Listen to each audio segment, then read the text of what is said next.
Hello, everyone. I am surprised that so many sources continue rehashing Trump's words that he might send Tomahawk missiles to Ukraine. Folks, he didn't say anything definitive. He provided no details. He provided no timelines. Nothing of the kind. Why is everybody jumping over this? I do not know. I mean, consider the source. He said, "We'll see, I may." This means nothing. This means absolutely nothing. So, honestly, I wish folks would stop focusing on this until at least there is something specific in the air, maybe, possibly. And until then, pay attention to what is actually going on in Ukraine. Would it be nice for Ukraine to have the Tomahawks? Sure. They have a huge range. They have the range of 2,500 kilometers, or roughly 1,500 miles. Now, they're saying which would put Moscow within reach of Ukraine. Ukraine already has things that can reach Moscow. Ukraine has drones in Moscow or in the area all the friggin' time. Now, would it be nice to have something more substantial than drones? Sure. But, again, considering we have no specifics, speculating what Ukraine might or might not use them for is just a waste of time. Equally a waste of time is for Russia to do the whole extreme concern thing. Because, well, consider how many times other parties expressed extreme concern about what Russia was doing, and that had absolutely no effect. For now, this is all just theater. This is all just games. This means nothing. Until there's signatures on paper. Until shipments are scheduled and carried out.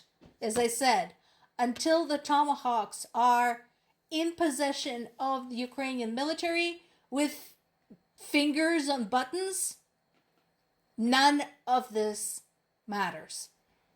Now, here's something that does matter. So Russia's attacks on Ukrainian civilian infrastructure continues. Again, it has been Russia's ambition to freeze the Ukrainians out. Now, 3 years in a row, and they're going to try it again for the 4th time in a row. The aerial terror attacks against Ukrainian civilians also continue. Over the past week, more than 3,100 drones, 92 missiles, and over 1,300 glide bombs have been sent against Ukrainian civilians. Those civilians include my parents. I spoke with them yesterday, and basically they are not sleeping nights. They try to grab naps during the day because every night there is an air raid. So they have to stay awake, paying attention to the alerts, and basically sitting in one of the few safe places in the apartment. Or not safe, but safer. So that is happening, and I'm surprised that that is not getting more attention, because that is truly what's important.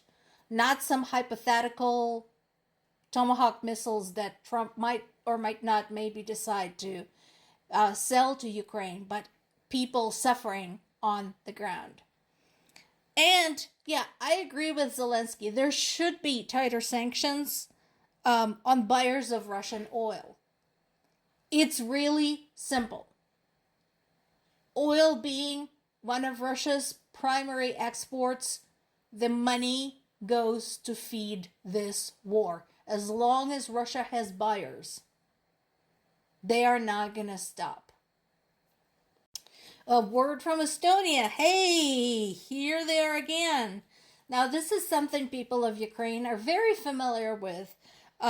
Russian troops without insignia have been spotted near Russian-Estonian border, known as the Little Green Men. That goes back all the way to the annexation of Crimea, which had people in camo landing there, and then Russian militants that came barging into the Donetsk-Luhansk region. Yeah, those two were known as the Little Green Men. And then they spent 6 months insisting that it wasn't them. So, again, Russia is towing the line. The flyovers, the drones, the airplanes appearing in the NATO airspace, and now people patrolling the border looking for something. Russia is towing the line. And they're gonna keep doing this, trying to find out how much they can get away with. Some good news, at least at the front. A small village in the south of the Zaporizhzhya region has been liberated. Why is this important? So one of the attempted summer offensives by Russia was the Zaporizhzhya offensive. And I mentioned multiple times why Russia desperately wants Zaporizhzhya, both the Zaporizhzhya region and the regional center, the city of Zaporizhzhya. They really want that hunk of land. So they have been pushing really hard at that portion of the front line. There have been no breakthroughs like the one that took place back in August in the Donetsk region. But the pounding there has been severe. And Russians have been inching forward, which of course is not a comforting thought to people of the region and people of the city. So I'm glad to know that the Ukrainian military is pushing back in the area. It's progress. I'll take it. More to come.